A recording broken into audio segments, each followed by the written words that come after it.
Hi, welcome to Waiterio. Today I'm going to show you how to add a staff member. First, open up the Waiterio app. Select the Staff tab, then click the Invite Staff Member.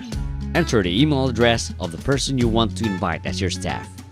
Enter the role you want to assign your staff, then tap the Invite button. Your invited staff will receive an invitation email. Your invited staff has to sign up using the same email you used to invite him or her. Once the invited staff has completed the sign-up process, she can now sign into the app and become a part of your restaurant staff. For multiple restaurants, if a staff has already been registered to Waiterio and has another invitation from another restaurant, the user can just log off and log in again to choose the desired restaurant. Just go to the Account tab and log out.